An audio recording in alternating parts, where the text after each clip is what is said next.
مذہب اسلام پھیلتا چلا جا رہا ہے. مذہب اسلام کے ماننے والے جو بھی محمد کے قریب آتے ہیں وہ اس طرح دین میں مضبوط ہو جاتے ہیں کہ کتنی بھی مصیبتیں ان کے اوپر ڈالی جائیں، کتنی بھی دقتیں ان کے اوپر ڈالی جائیں، لیکن وہ مصیبتوں اور دقتوں کی بنیاد پر اسلام کا کلمہ نہیں چھوڑ رہے ہیں. آقا کریم صلی اللہ تعالی علیہ وسلم تشریف فرما ہیں. ایک غول آتا ہے اسلام قبول کرنے کے لیے، اسلام قبول کیا چلا گیا. سرکار دو عالم صلی اللہ تعالی علیہ وسلم نے صحابہ کی ایک میٹنگ بلائی، اور میٹنگ بلانے کے بعد آقا کریم فرماتے ہیں کہ گرد و نواح کی جتنی سلطنتیں ہیں، جتنی حکومتیں ہیں، ان سب کے نام خط روانہ کیا جائے اور ان کو اسلام کا کلمہ پہنچایا جائے. صحابہ نے عرض کیا یا رسول اللہ ہم اس پر راضی ہیں. آقا کریم صلی اللہ تعالی علیہ وسلم نے 14 سلاطینوں کے نام خط لکھوا کر کے روانہ فرمائے. میرے سرکار کا خط جہاں جہاں پہنچا اس میں سے کچھ تو ایسے تھے کہ جنہوں نے کہا ہم بعد میں سوچیں گے، اور کچھ ایسے تھے جو اسلام قبول کیے، لیکن کچھ ایسے ظالم و جابر تھے جنہوں نے سرکار کے خط کی قدر نہیں کی اور پھاڑ کر کے پھینک دیا. انہی میں سے ہرقل اعظم بھی تھا. سرکار دو عالم صلی اللہ علیہ وسلم نے فرمایا اس نے میرے خط کو پھاڑا ہے، میں نے اس کے پورے ملک کو پھاڑ دیا. آقا کریم صلی اللہ تعالی علیہ وسلم کے بتانے کے مطابق چنانچہ اللہ کے حبیب کے شہدائیوں نے چند ہی دن کے بعد میں ایران کو فتح کیا تھا، عراق کو فتح کر لیا تھا، اور اپنے گھوڑوں کے پاؤں تلے ان زمینوں کو روند ڈالا تھا اور یہ بتا دیا تھا کہ محمد سے وفات تو نے تو ہم تیرے ہیں، یہ جہاں چیز ہے کیا لوح و قلم تیرے ہیں. آقا کریم صلی اللہ تعالی علیہ وسلم مدینہ طیبہ میں تشریف فرما ہیں. سرکار دو عالم صلی اللہ علیہ وسلم کی بارگاہ میں یہ کے بعد دیگرے تو لوگوں کی حاضری ہوتی ہی رہتی ہے. تمام قبیلوں کے لوگ حاضر ہوتے ہیں، تمام افراد وفد کی صورت میں حاضر ہوتے ہیں، اسلام قبول کرتے ہیں.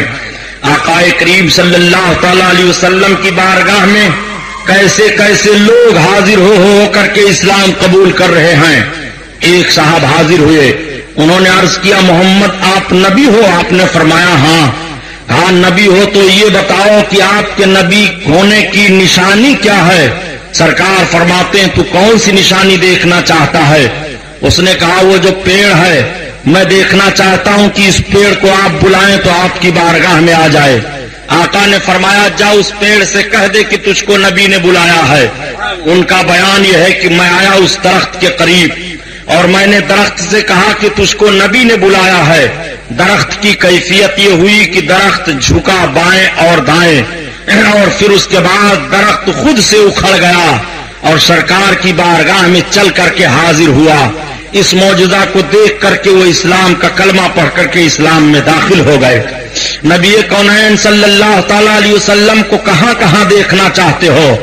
اگر کسی نے معجزات کو طلب کیے اور معجزے کی بنیاد پر اپنے اسلام لانے کو رکھا تو آقا کریم صلی اللہ تعالی علیہ وسلم نے ان کے لیے معجزہ ظاہر فرمایا.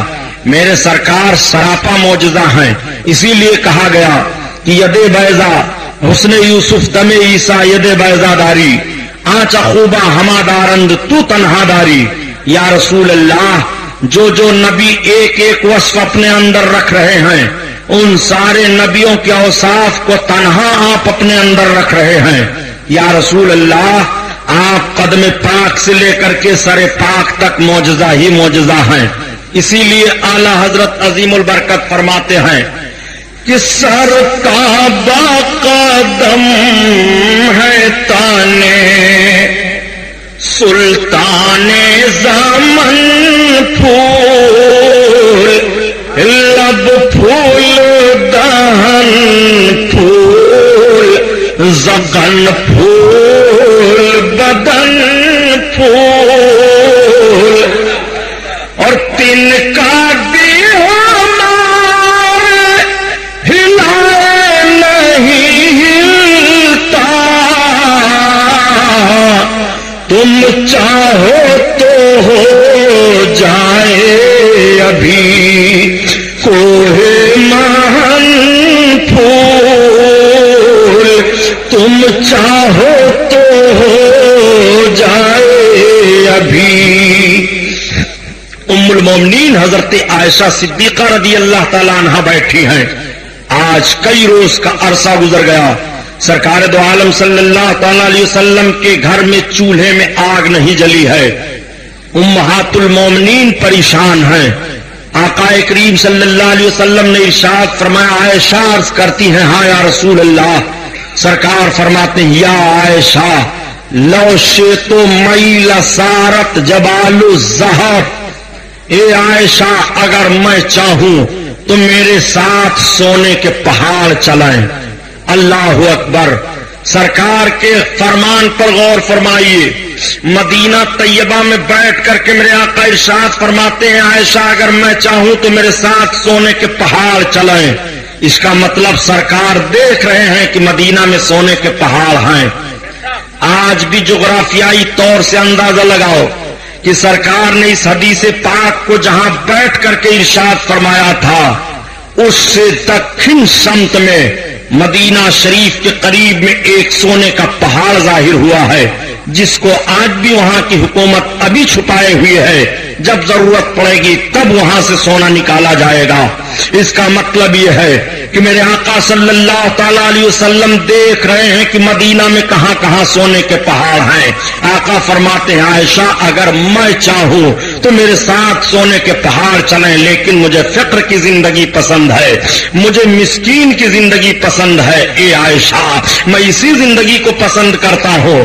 آقا کریم صلی اللہ تعالی علیہ وسلم نے اپنی زندگی کے ہر موڑ کو تعلیم امت کے لیے رکھا ہے تاکہ امتیوں کو تعلیم مل جائے اور امتی کامیاب ہو جائیں، امتیوں کو زندگی گزارنے کے لیے کوئی دقت اور کوئی پریشانی نہ ہو. آقا کریم صلی اللہ تعالی علیہ وسلم کی زندگی تمام امت کے لیے نمونہ عمل ہے. آپ ذرا غور فرمائیے، آقا صلی اللہ تعالی علیہ وسلم مدینہ طیبہ میں جلوہ افروز ہیں. آنے والے آ کر کے اسلام کا کلمہ پڑھ رہے ہیں، دریافت کرنے والے دریافت بھی کرتے ہیں، پوچھنے والے پوچھتے ہیں. میرے سرکار جب مکہ سے مدینہ طیبہ میں آئے تھے تو آقا کی عمر شریف کتنی تھی؟ میرے سرکار 50 برس کی عمر میں ہجرت کر کے مدینہ طیبہ آئے. 10 برس تک نبوت کے اعلان کی زندگی نبی نے مکہ میں گزاری ہے اور 13 برس تک میرے سرکار مدینہ طیبہ میں اعلان نبوت کی زندگی گزار رہے ہیں. نبوت والی زندگی سرکار کی 23 برس کی ہے اور مکمل زندگی پاک آقا کریم صلی اللہ تعالی علیہ وسلم کی 63 برس کی ہے. آقا صلی اللہ تعالی علیہ وسلم مدینہ طیبہ میں جلوہ افروز ہیں. آقا کریم صلی اللہ علیہ وسلم کو اطلاع دی جاتی ہے کہ یا رسول اللہ ابو سفیان اپنے مال تجارت کو لے کر کے مدینہ کے قریب سے فلاں راستے سے گزرنے والا ہے. آقا صلی اللہ تعالی علیہ وسلم نے صحابہ سے ارشاد فرمایا کہ ابو سفیان کا راستہ روکا جائے، اس لیے کہ ابو سفیان کے کچھ آدمیوں نے سرکار کے صحابہ کو ستایا تھا اور سرکار کے صحابہ کے کچھ اونٹوں کو لے کر کے چلے گئے تھے. آقا صلی اللہ علیہ وسلم کو جب پتا چلا کہ شام سے تجارت کر کے ابو سفیان آ رہے ہیں اور ان کا راستہ مدینہ کے قریب سے وہی ہے تو سرکار نے فرمایا راستہ روک لو. نبی کونین صلی اللہ علیہ وسلم کے فرمان کے مطابق جب صحابہ راستہ روکنے کے لیے چلے تو ابو سفیان کو کسی طرح سے اطلاع مل گئی. ابو سفیان نے راستہ بدل دیا اور راستہ بدل کر کے مکہ پہنچ گئے. یہ کون ابو سفیان ہیں؟ یہ ابو سفیان حضرت امیر معاویہ کے باپ ہیں. یہ وہ حضرت ابو سفیان ہیں جو ابھی اسلام نہیں لائے ہیں، بعد میں یہ بھی اسلام لائے اور عظیم صحابی بنے، لیکن یہی حضرت ابو سفیان ہیں. جب مکہ میں پہنچے تو مکہ کے کافروں کو اکٹھا کیا اور اکٹھا کرنے کے بعد ابو سفیان نے مکہ کے کافروں سے کہا کہ سنو دیکھو محمد کے حالات کو دیکھو، وہ کس طرح سے ہم پر چڑھائی کرنے کا پروگرام بنا رہے ہیں. دیکھو وہ مدینہ چلے گئے، مدینہ میں ان کے ماننے والوں کی کتنی جمعیت ہو گئی ہے. لہذا ایک کام کیا جائے کہ مدینہ میں چڑھ کر کے محمد کا مقابلہ کیا جائے. 1000 کفار تیار ہو گئے. اس میں ابو جہل ہے، اس میں عتبہ ہے، اس میں شیبہ ہے، اس میں ابو سفیان ہیں، اس میں بڑے بڑے سردار مکہ کے ہیں، بڑے بڑے کافر ہیں. 1000 کی جمعیت لے کر کے مدینہ طیبہ کی طرف سرکار پر چڑھائی کرنے کے لیے یہ پہلا دستہ کافروں کو رسول اللہ صلی اللہ تعالی علیہ وسلم کے خلاف جا رہا ہے. یہ پہلی جنگ مذہب اسلام میں ہونے جا رہی ہے. پہلے جنگ کا نقشہ آپ سامنے رکھیں. آقا آقا کریم صلی اللہ تعالی علیہ وسلم کو اطلاع مل جاتی ہے کہ کفاران مکہ 1000 کی تعداد میں مدینہ طیبہ پر چڑھائی کر رہے ہیں. آقا صلی اللہ تعالی علیہ وسلم نے اپنے جانثاروں کو اکٹھا کیا اور جب جانثار اکٹھا ہو گئے تو سرکار نے ایک خفیہ ایجنسی متعین کی، یعنی چند صحابہ کو اس طرح سے متعین کیا جو کافروں کے نقل و حرکت کو وہ معلوم کرائیں اور آ کر کے بتاتے رہیں. اب آپ ذرا ذہن و فکر پر زور لگائیے اور مجھے بتائیے، آج کچھ لوگ جب کہہ دیا کرتے ہیں کہ جناب ہمیں جفا کشی سے مطلب کیا ہے، ہم تو عبادت و ریاضت میں رہیں گے. میں آپ سے پوچھنا چاہتا ہوں، نبی سے زیادہ عابد و زاہد کون ہوگا؟ نبی کونین سے بڑا عبادت گزار کون ہوگا؟ میرے سرکار سے زیادہ نماز پڑھنے والا کون ہوگا؟ نبی سے زیادہ صابر و شاکر کون ہوگا؟ لیکن دیکھو میرے سرکار کی مقدس زندگی نمونہ عمل ہے. ایک طرف نبی عبادت والی زندگی تمہیں دے رہے ہیں تو دوسری طرف نبی کی جنگ والی زندگی بھی ملاحظہ کرو. ایک طرف نبی کونین صلی اللہ علیہ وسلم کے صبر و شکر والی بھی زندگی مطالعہ کرو اور دوسری جانب نبی کونین مقام بدر میں تلوار لے کر کے صحابہ کی جمعیت لے کر کے جا رہے ہیں. میں آج ان لوگوں کا ذہن و فکر چاہتا ہوں جو بڑی آسانی سے بیان کر دیا کرتے ہیں کہ نبی تو دشمنوں کو بھی دعائیں دیا کرتے تھے، نبی تو گالیاں سن کر کے بھی برداشت کر لیا کرتے تھے. حرام خور یہ نبی کی کس طرح کی سیرت بیان کر رہا ہے، تو نبی کی عظمت کا کھلواڑ کر رہا ہے. صحیح ہے، نبی نے دشمنوں کو دعائیں دی ہیں، نبی کونین نے اپنے دشمنوں کی گالیاں برداشت کی ہیں، مگر نبی کے دشمن دو طرح کے تھے. ایک دشمن تو وہ تھے جو نبی کونین کے مشن کے دشمن تھے اور ایک دشمن وہ تھے جو نبی کونین کے مشن کے اور نبی کی عظمت اور جان کے بھی دشمن تھے. جو نبی کے مشن کے دشمن تھے انہیں اسلام لانے کی توفیق ہو جاتی ہے، جیسے ابو سفیان وغیرہ کی جماعت ہے یہ اسلام قبول کر لیتے ہیں. اور جو نبی کے مشن کے بھی دشمن ہیں اور نبی کی عظمت اور نبی کے جان کے بھی دشمن ہیں وہ ابو لہب ابو جہل کی جماعت ہے جنہیں اسلام کی توفیق نہیں ملتی ہے. نبی کونین نے اس دشمنوں کو معاف کیا ہے جو نبی کی عظمت نہ جانتے ہوئے نبی کے مشن کی مخالفت کر رہے تھے. نبی نے ان کے جرموں کو معاف کیا ہے اور جو نبی کی عظمت کو جانتے ہوئے بھی نبی کی شان میں گستاخیاں کرتے تھے نبی کونین نے ان کو خانہ کعبہ کے اندر قتل کروایا ہے. تاریخ میں بتا رہا ہوں، نوٹ کرو. اگر حوالہ غلط ثابت ہو تو جو چور کی سزا وہ ہماری. نبی کی سیرت سننے بیٹھے ہو، آؤ دیکھو اپنے آقا صلی اللہ تعالی علیہ وسلم کی سیرت ملاحظہ کرو. نبی کونین نے خفیہ ایجنسی متعین فرمائی تھی. صحابیوں نے آ کر کے عرض کیا یا رسول اللہ 1000 کی جمعیت لے کر کے مقام بدر کے قریب پہنچنے والے ہیں کفاران مکہ. یہ بدر کا مقام کہاں ہے؟ مدینہ شریف سے 5 کلومیٹر کی دوری پر یا 15 کلومیٹر کی دوری پر یا 9 کلومیٹر کی دوری پر ہے. بہرحال مجھے صحیح نہیں معلوم ہے. مدینہ شریف کے قریب ہی مقام بدر ہے. وہاں پر پہاڑی کے دامن میں آ کر کے کفاران مکہ ٹھہر جاتے ہیں. آقا کریم صلی اللہ علیہ وسلم کو اطلاع ملی. میرے سرکار نے اپنے صحابہ کا اجتماع کیا، اکٹھا ہوئے صحابہ، مگر بہت ہی غربت و افلاس کے حال میں صحابہ ہیں. کسی کے پاس تلوار ہے، کسی کے پاس ڈھال ہے، کوئی ننگے پیر ہے، کسی کے پاس ایک ہی کپڑا ہے، کسی کو آج کھانے کے لیے ہے تو کوئی جا رہا ہے محنت و مشقت کرنے کے لیے. ایسی حالت میں 313 لوگ اکٹھا ہوئے. جو چھوٹے چھوٹے بچے تھے وہ بھی سرکار کی بارگاہ میں آ گئے. یا رسول اللہ ہمیں بھی اجازت دیجیے، ہم بھی میدان جنگ میں چلیں گے جنگ کرنے کے لیے کافروں سے. آقا کریم صلی اللہ علیہ وسلم نے ارشاد فرمایا ان چھوٹے بچوں کو میدان جنگ میں جانے کی اجازت نہیں ہے. عورتیں نکل آئیں یا رسول اللہ ہم میدان جنگ میں چلیں گی. آقا نے فرمایا نہیں، عورتوں پر جہاد نہیں ہے، عورتیں مکان میں اپنے رہیں، میدان جنگ میں انہیں جانے کی ضرورت نہیں ہے. آقا کریم صلی اللہ علیہ وسلم نے جب اپنے 313 مجاہدین کی جمعیت کو متعین فرمایا، حضرت عثمان غنی سامنے آئے. آقا نے ارشاد فرمایا عثمان تم نہ جاؤ، اس لیے کہ سرکار کی شہزادی حضرت ام کلثوم حضرت رقیہ حضرت عثمان غنی کے نکاح میں تھی اور بیمار تھی. سرکار نے ارشاد فرمایا عثمان تم رقیہ کے تیمارداری میں رہو، تمہیں وہی ثواب ملے گا جو لوگوں کو میدان جنگ میں ملے گا. حضرت عثمان غنی کے علاوہ بڑے بڑے جتنے صحابہ تھے سب شریک ہوئے. اللہ کے حبیب صلی اللہ علیہ وسلم نے صف دیکھی. سرکار جائزہ لیتے چلے جا رہے ہیں کہ نبی کونین صلی اللہ تعالی علیہ وسلم کے خیمے کے قریب کون رہے گا.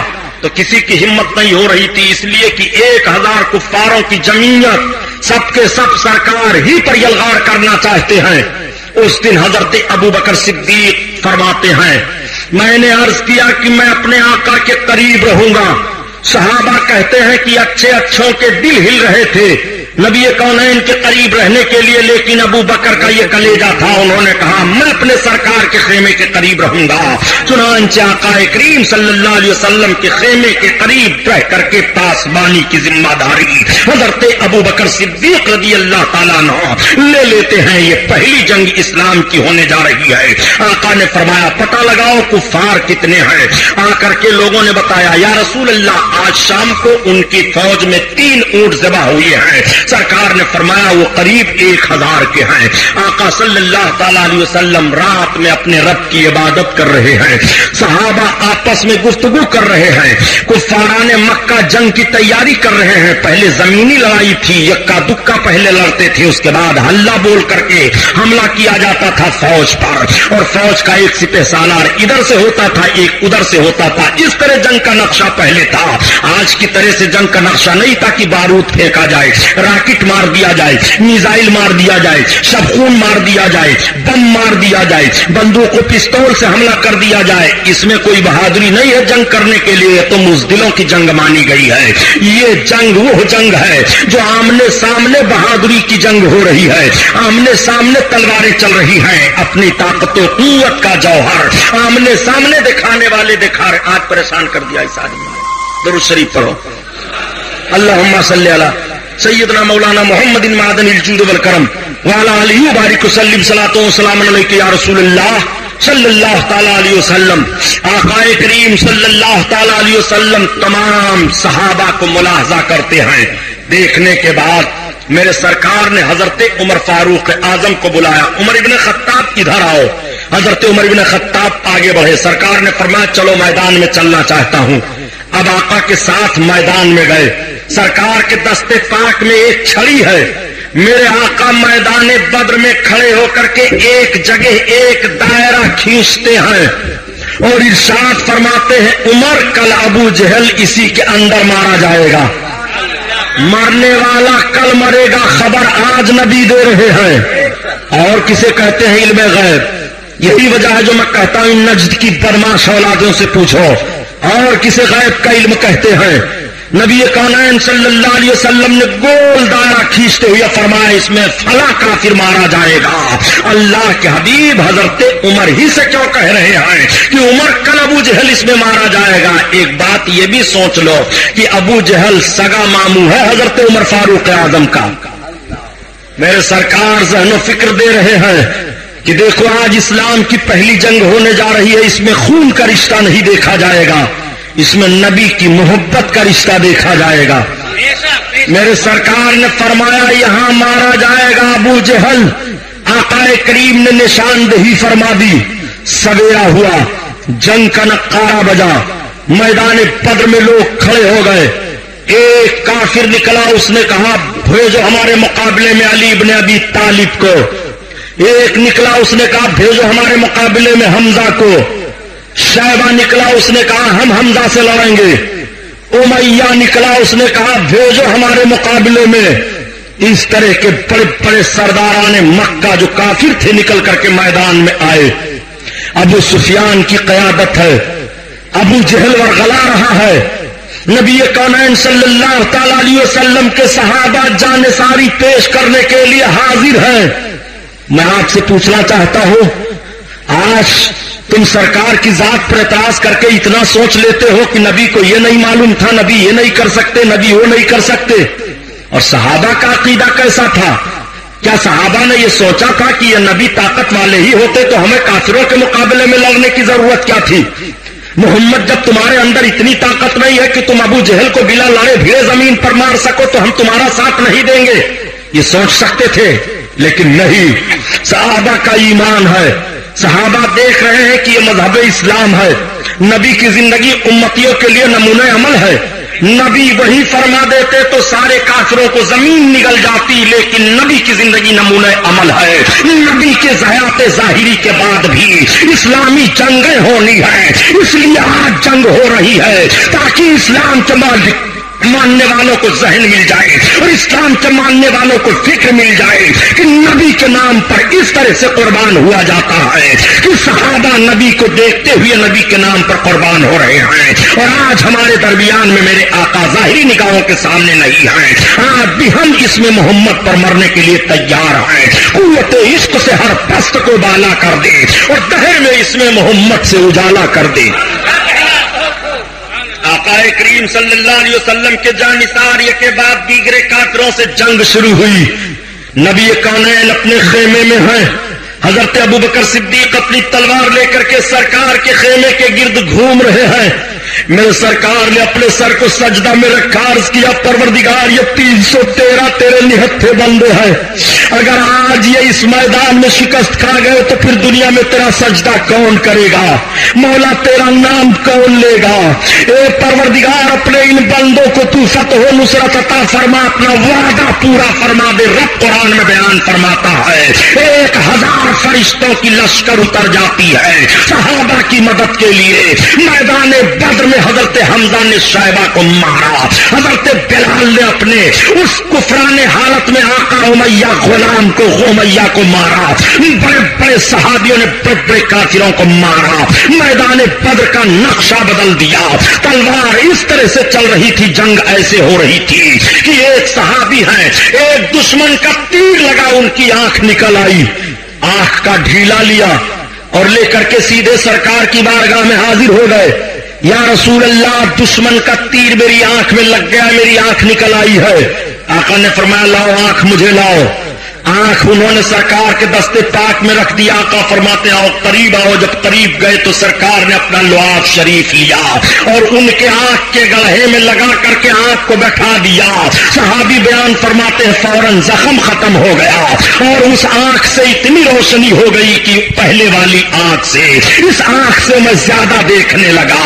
یہ نبی کونین کی طاقت و قوت ہے. مقام بدر میں جنگ ہو رہی ہے، مرہم پٹی بھی ہو رہی ہے. مقام بدر میں صحابہ نے یہ نہیں جانا تھا نبی مجبور ہیں، وہاں کوئی اسپتال نہیں تھا کہ نبی کی بارگاہ میں ہم کیسے جائیں.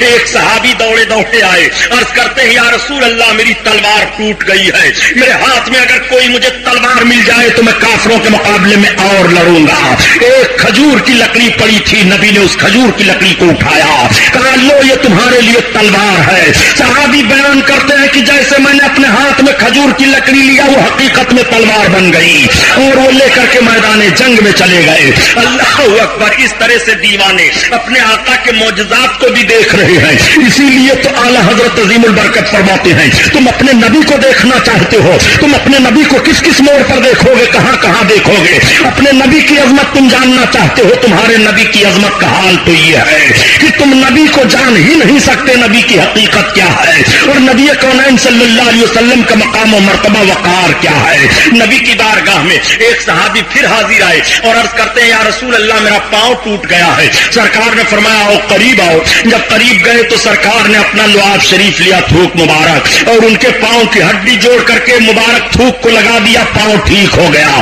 وہ میدان میں بھاگے دوڑے چلے جا رہے ہیں. اللہ اکبر. آج ذرا دیکھو، اسی لیے تو اعلیٰ حضرت عظیم البرکت فرماتے ہیں کہ شافی و عافی ہو تم، کافی و نافی ہو تم، یا رسول اللہ شافی و عافی ہو تم اور کافی و نافی ہو تم. درد کو کر دو دوا، تم پہ کرو درود.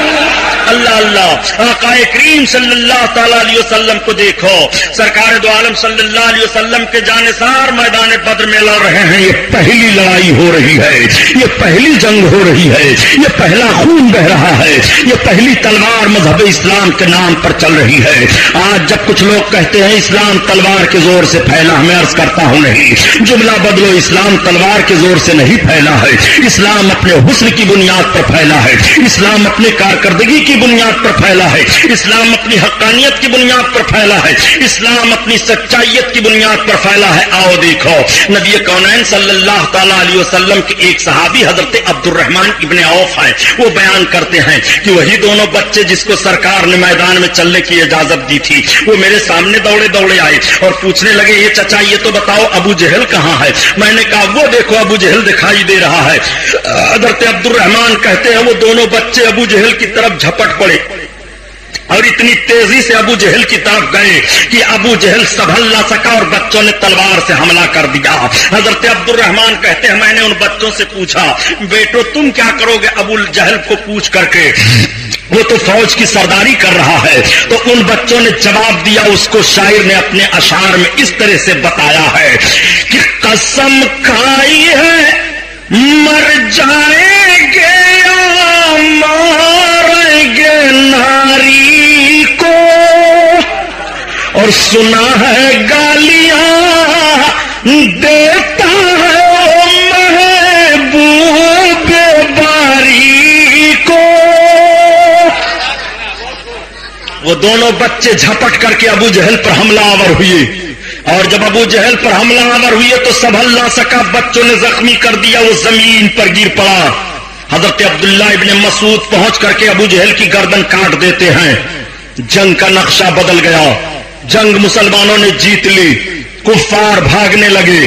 آقا کریم صلی اللہ علیہ وسلم کے جانثاروں نے گرفتار کرنا شروع کیا. 70 لوگوں کو گرفتار کر لیا اور کافی لوگ مارے گئے.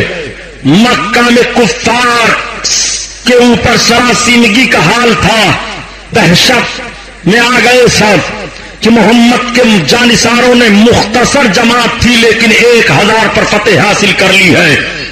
ایسی نوعیت ہو گئی. اب جب یہ 70 گرفتار کیے گئے تو آؤ دیکھو، آقا کریم صلی اللہ تعالی علیہ وسلم کے داماد حضرت عمرو بن عاص بھی انہی 70 میں سے ہیں. حضرت عمرو بن عاص سامنے لائے گئے. سرکار کے چچا حضرت عباس بھی اسی میں ہیں، وہ بھی آئے تھے پہلے کافروں کی طرف سے. آقا کریم صلی اللہ علیہ وسلم کے سامنے سب پیش کیے گئے. مشورہ ہونے لگا کہ ان 70 کو تعلق سے کیا کیا جائے. کوئی کسی کا باپ لگ رہا ہے، کوئی کسی کا داماد لگ رہا ہے، کوئی کسی کا بھائی لگ رہا ہے، کوئی کسی کا ماموں لگ رہا ہے، کوئی کسی کا عزیز ہے. حضرت عمر فاروق اعظم نے عرض کیا، یا رسول اللہ اس میں جو جس کا رشتہ دار ہے ہر رشتہ دار اپنے رشتہ دار کو قتل کرے. جوش ایمانی ملاحظہ فرمائیے، یہی مقام بدر ہے. مقام بدر میں ایک صحابی کا اور واقعہ سنو. جب جنگ ہو رہی تھی تو حضرت عبیدہ بن جراح رضی اللہ تعالیٰ عنہ ہیں. حضرت عبیدہ بن جراح ان 10 صحابیوں میں سے ہیں جن کو ان کی زندگی میں سرکار نے جنت کی بشارت دے دی ہے، جن کو عشرہ مبشرہ کہا جاتا ہے. حضرت عبیدہ بن جراح میدان جنگ میں سرکار کی طرف سے ہیں اور ان کے باپ عبداللہ کافروں کی طرف سے ہیں. میدان جنگ میں حضرت عبیدہ کی تلوار کی چھاؤں میں عبداللہ آ گئے. حضرت عبیدہ نے قتل کر دیا اپنے باپ کو، اور جب اپنے باپ کو قتل کیا لوگوں نے دیکھا تو کہا عبیدہ تیرا باپ عبداللہ. تو حضرت عبیدہ بن جراح کہتے ہیں لا بھی عبداللہ انا عبیدہ بن الجراح، میرا باپ عبداللہ نہیں ہے، میں جراح کا بیٹا ہوں. انہوں نے اپنی نسبت اپنے دادا کی طرف کر دی ہے. ایمان والے کو اتنا بھی گوارا نہیں ہے کہ اپنی نسبت وہ اپنے کافر باپ کی طرف کریں. یہ محبت کا رشتہ ہے، یہ ایمان کا رشتہ ہے. میدان جنگ میں اپنی تلوار سے اپنے باپ کو مارا. حضرت عبیدہ رضی اللہ تعالیٰ عنہ وہ ہیں جن کو امین الامت کہا گیا ہے. اور سنو، آقا کریم صلی اللہ تعالی علیہ وسلم نے فرمایا ابو بکر کیا مشورہ ہے؟ حضرت ابو بکر عرض کرتے ہیں یا رسول اللہ فدیہ لے لے کر کے ان سب کو چھوڑ دیا جائے. چنانچہ یہی مشورہ طے ہوا کہ فدیہ لیا جائے. حضرت عباس کو سرکار نے بلایا, کہا آپ فدیہ دے سکتے ہیں؟ انہوں نے کہا میرے بھتیجے محمد میرے پاس کچھ نہیں ہے. سرکار نے فرمایا کچھ نہیں ہے؟ کہا نہ. سرکار فرماتے ہیں کیوں آپ ہیلا کر رہے ہیں؟ جب آپ اپنے گھر سے چلنے لگے تھے تو آپ نے ام الفضل یعنی چچی کو بلایا تھا اور آپ نے 1000 درہم دیا تھا اور کہا تھا کہ یہ تم چھپا کر کے رکھ لو, میرے تیرے علاوہ کوئی نہیں جانتا. اگر میں میدان جنگ میں مارا گیا تو تمہارے خرچہ کے لیے ہے, اور اگر میں بچ کر کے آیا تو کوئی بات نہیں. بتاؤ صحیح ہے کہ نہیں؟ حضرت عباس کہتے ہیں سرکار کے چچا کی واقعی اس وقت کوئی نہیں تھا, میں نے جان لیا کہ محمد نبی ہیں. اور کیسا علم غیب چاہیے. نبی کونین صلی اللہ تعالی علیہ وسلم نے حضرت عمرو بن عاص سے فرمایا تمہارا فدیہ کیا ہے؟ سرکار نے حضرت زینب اپنی بیٹی کو جو ہار دیا تھا نکاح کے وقت, سرکار کی بیٹی وہی ہار اپنا بھیجوا دیتی ہے. آقا کریم جب دیکھتے ہیں تو آنکھوں میں آنسو آ گئے. آقا فرماتے عمرو بن عاص کیوں نوشتے تقدیر سے لڑ رہے ہو؟ حضرت عمرو بن عاص کو چھوڑ دیا گیا. بعد میں یہ اسلام لائے. حضرت عباس اسلام قبول کیے.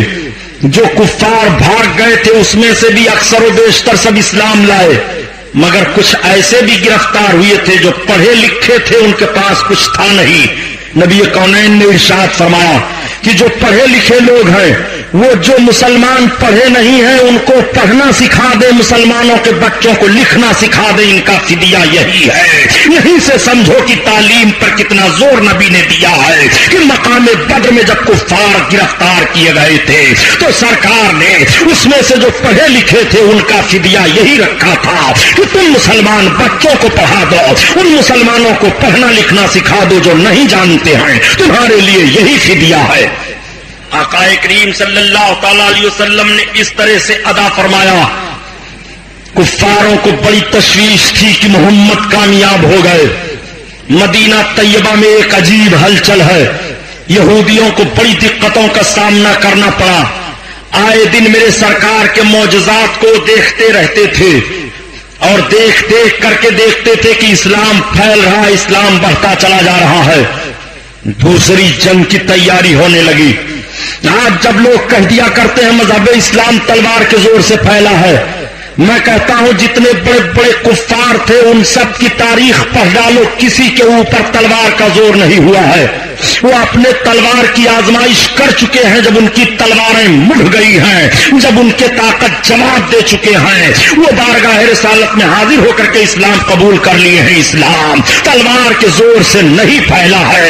اسلام کے پھیلنے کا حال یہ ہے کہ اسی ہندوستان میں جب سرکار خواجہ غریب نواز آئے, اجمیر شریف سے دلی آئے تو 35,000 لوگوں کو کلمہ پڑھا دیا تھا, اور دلی سے جب اجمیر جا رہے ہیں تو 35,000 کو کلمہ پڑھا دیا تھا. ایک سفر میں غریب نواز نے 70,000 کو کلمہ پڑھا کر کے اسلام میں داخل فرمایا تھا. یہ کہاں کی تلوار ہے جو کلمہ پڑھنے پر مجبور کر رہی ہے؟ یہ کون سی تلوار ہے جس نے کلمہ پڑھایا ہے؟ یہی وجہ ہے کہ کہنا پڑ رہا ہے کہ اسلام نے خون کا احترام کیا ہے. اسلام نے بیجا طور پر کسی کا خون نہیں بہایا ہے. اسلام نے تو اتنا احترام کیا ہے, اتنا احترام کیا ہے کہ نبی کونین فرماتے ہیں مجھے یہ گوارا ہے کہ آسمان گر جائے اور زمین دھس جائے, مگر مجھے یہ گوارا نہیں ہے کہ کسی انسان کا خون زمین پر بہے. پھر یہ تلواریں کیوں چلی ہیں؟ پھر یہ جنگیں کیوں ہوئی ہیں؟ پھر یہ نقشہ کیوں مرتب کیا گیا؟ پھر ان سب کو کیوں کاٹا گیا؟ آپ ذرا فطری طور پر سوچ لیجئے. آپ ایک دشمن کو ہر سائڈ سے سمجھانا چاہتے ہیں, آپ رحم و کرم کی چھاؤں میں اس کو لا کر کے رحمت کی برسات میں اس کو نہلانا چاہتے ہیں, لیکن وہ ہے کہ اکڑا ہوا ہے, کسی صورت پر ماننے کے لیے تیار نہیں ہے. آپ کو لامحالہ اپنا وہ کارنامہ بدل کر کے وہ کارنامہ اختیار کرنا پڑے گا جس چیز کو اس کی فطرت چاہ رہی ہے, یعنی اس پر سختی کرنی پڑے گی. مذہب اسلام کی جتنی جنگیں ہوئی ہیں, مذہب اسلام میں جس طرح سے بھی لڑائیاں ہوئی ہیں, وہ مذہب اسلام کے مفاد کے لیے تھی, اپنے مفاد کے لیے. قطعاً یہ جنگیں نہیں تھی. کفار ہار کر کے گئے, بڑی تشویش ان کو ہو گئی، بڑا تعجب ان کو ہوا. وہ فل تیاری کرنے لگے، مکمل تیاری کرنے لگے کہ اب کی ہم تیاری کر کے ہر حالت میں مدینہ طیبہ پر چڑھائی کریں گے اور مقام بدر کا بدلہ ہم لے کر کے رہیں گے. چنانچہ یہ سب کے سب تیار ہو گئے 3000 کی جمعیت لے کر کے. پھر یہ دوسری جنگ ہونے جا رہی ہے. آقا کریم صلی اللہ تعالی علیہ وسلم کو اطلاع دی جاتی ہے، یا رسول اللہ مدینہ شریف پر چڑھائی کفاران مکہ کر رہے ہیں. یا رسول اللہ بڑی بھیانک جنگ کی نوعیت سامنے آنے والی ہے. نبی کونین نے اپنے چاہنے والوں کا جائزہ لیا. آقا کریم صلی اللہ تعالی علیہ وسلم نے جائزہ لیا تو 1000 کی جمعیت تیار ہو گئی. ایک طرف 3000 ہیں، ادھر 1000 کی جمعیت ہے. سرکار نے خفیہ سرکارنسی کو بھیجا کہ پتہ لگاؤ وہ کہاں آ کر کے ٹھہرے ہیں. پتہ چلا کہ بالکل مدینہ شریف کے قریب آ گئے ہیں مقام احد میں. یہ وہی احد ہے جہاں پر حاجی لوگ زیارت کرنے کے لیے جاتے ہیں. مدینہ شریف سے چند کلومیٹر کی دوری پر مقام احد ہے. آقا کریم صلی اللہ تعالی علیہ وسلم اپنے جانثاروں کو اکٹھا کرتے اور اکٹھا کر کے لے کر کے نکلے. سرکار تھوڑی دور چلے تھے کہ تب تک ایک منافق عبداللہ ابن ابی سامنے آیا. اس نے کہا محمد آپ اپنے بعد نبوت کی جانشینی ہمیں دیجیے تو میں آپ کا ساتھ دوں گا. نبی کونین صلی اللہ علیہ وسلم نے فرمایا یہ تو کیا کر رہا ہے؟ اس نے کہا اگر آپ یہ اقرار نہیں کرتے ہیں تو میں آپ کا ساتھ نہیں دوں گا. سرکار نے فرمایا مجھے تیرے ساتھ کی کوئی ضرورت نہیں ہے. وہ مردود اپنے حوالیوں موالیوں کو لے کر کے اس میں سے نکل گیا. جتنے منافقین تھے، جتنے اس طرح جنگ سے بھاگنے والے تھے، وہ سب کے سب نکل گئے. مختصر جماعت میں آقا صلی اللہ علیہ وسلم کے جانثاروں کی بچتی ہے. تعداد 700 کی بتائی جا رہی ہے. 1700 لوگ چل رہے تھے. 1000 کی جمعیت کا معاملہ تھا. لیکن میرے آقا صلی اللہ علیہ وسلم اب صرف 700 کو لے کر کے آگے بڑھ رہے ہیں. مقام احد میں سرکار بھی پہنچے. سرکار دو عالم صلی اللہ تعالی علیہ وسلم نے احد پہاڑی کے درمیان اپنے خیموں کو لگوانا شروع کیا. میرے آقا نے پہاڑیوں کا جائزہ لیا. جن حاجیوں نے احد کو دیکھا ہے تو احد کے میدان میں ایک چھوٹا سا پہاڑ ہے جو تھوڑا سا اونچا دکھائی دے رہا ہے. اس کے پورب سائٹ میں کفاران نے اپنے خیموں کو لگانا شروع کیا اور جس طرف سے پہاڑی کا درہ پایا جاتا ہے نبی کونین نے ادھر اپنے جانثاروں کے خیموں کو لگوانا شروع کیا. سرکار نے پہاڑی کا جائزہ لیا. جائزہ لینے کے بعد آقا ارشاد فرماتے ہیں دیکھو یہ درہ ہے پہاڑی کا، 50 تیر انداز یہاں فٹ ہو جاؤ. تمام مجاہدین کو شکست ہو یا فتح ہو تم لوگ جب تک میں نہ کہوں گا اپنی جگہ سے ہٹنا نہیں. صحابہ کی 50 نفری جماعت کو آقا نے متعین فرما دیا. سارے لوگ تیر لے کر کے کھڑے ہو گئے. مقام احد میں جنگ کا معاملہ سامنے آیا. بڑی بھیانک جنگ ہوئی. ایسی بھیانک جنگ ہوئی جم کر کے مسلمانوں نے جنگ کی ہے. سرکار پر کفار مل کر کے تیر برسانے لگے تو حضرت سعد بن وقاص جن کا بیٹا عمرو ہے، جس مردود نے کربلا کے میدان میں سرکار کے نواسے امام حسین پر تیر چلایا تھا، اس کے باپ کا حال دیکھیے حضرت سعد بن وقاص کا. یہ بھی عشرے مبشرہ میں سے ہیں.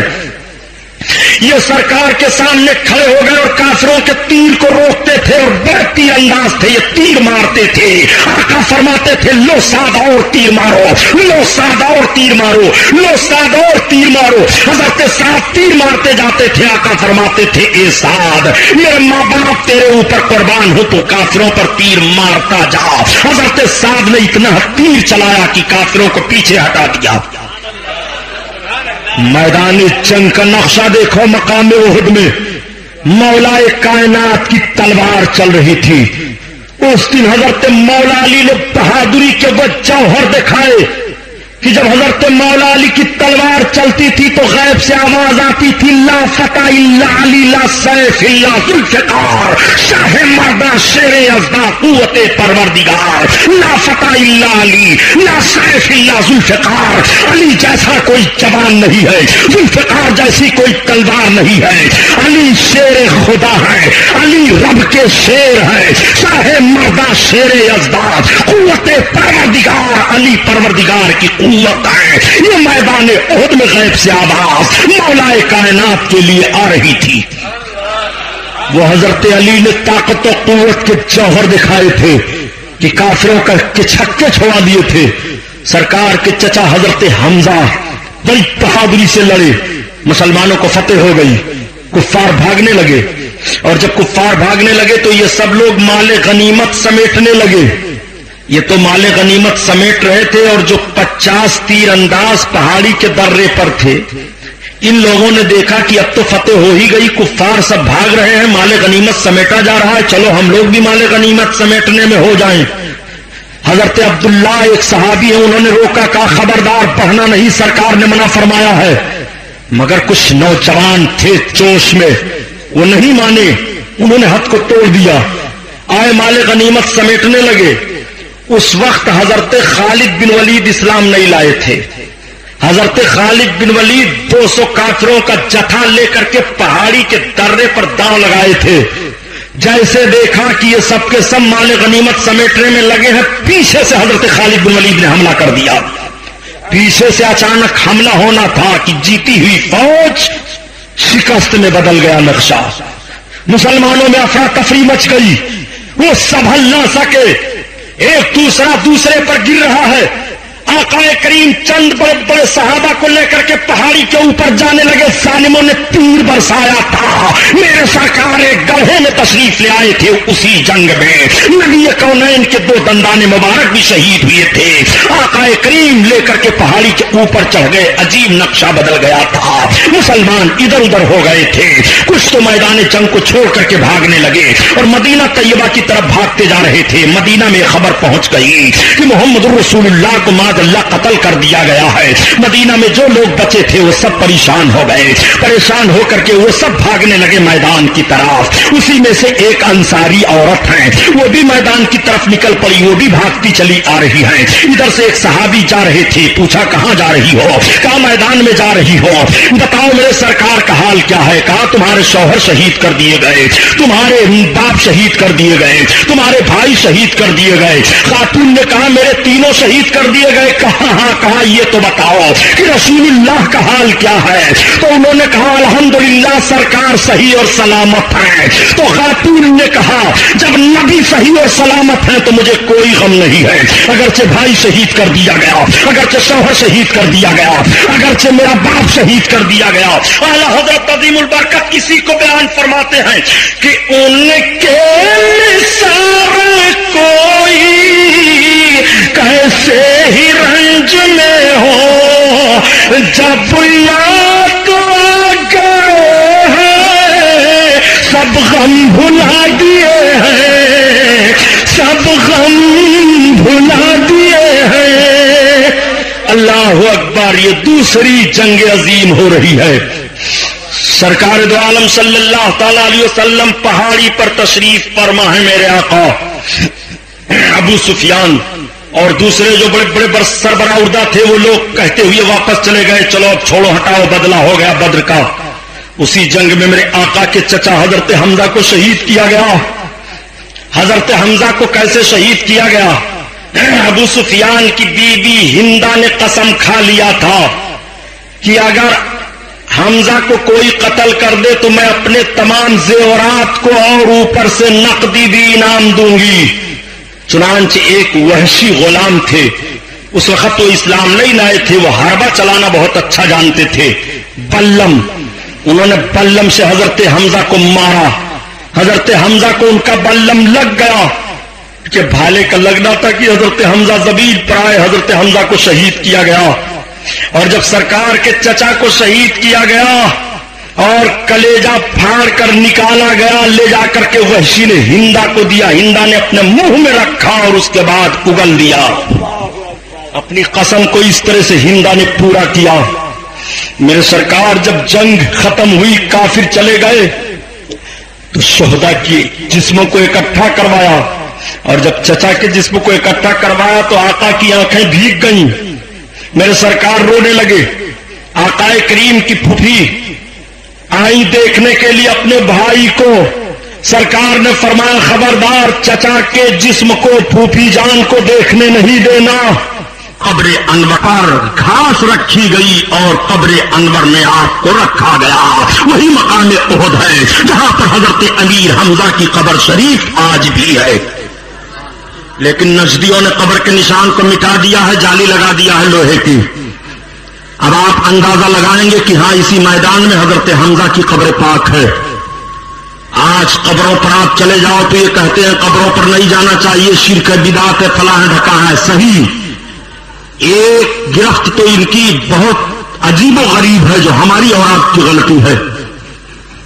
میں ایک جملہ بہت سخت عرض کروں گا، مجھے یہ پرواہ نہیں ہے کہ آپ بیان سننے آؤ گے کہ نہیں آؤ گے۔ میں آپ سے پوچھنا چاہتا ہوں کہ یہ مجھے بتاؤ کہ آج قبروں پر آپ جاتے ہو تو دوسری قوموں کو اعتراض کیوں ہوا؟ دوسرے لوگ کیوں منہ پھاڑ پھاڑ کر کے چلاتے ہیں؟ آج قبروں کی حاضری مزارات کی آپ دیکھو، آج یہ مزارات کے مجاور جہلا، یہ پیسے اور روپے کی لالچ میں حرام خور لوگ علماء اہل سنت کو بدنام کرتے ہیں۔ میں بہت سخت بول رہا ہوں، مجھے کوئی پرواہ نہیں ہے۔ اور جب کسی مزار پر جانے کے لیے اپنے گھر سے قدم نکالتی ہے تو قدم قدم پر فرشتوں کی لعنت ہوتی ہے اور صاحب مسجد کی لعنت ہوتی ہے۔ مجھے تعجب ہے کہ اتنی سختی سے مزاروں پر عورتوں کو جانے کے لیے روکا گیا ہے، مگر ہر مزار پر عورت کی بھیڑ لگی ہوئی ہے، ہر مزار پر عورتوں کے پشت پر مورچھل مارے جا رہے ہیں۔ یہ جہلا مجاوروں کے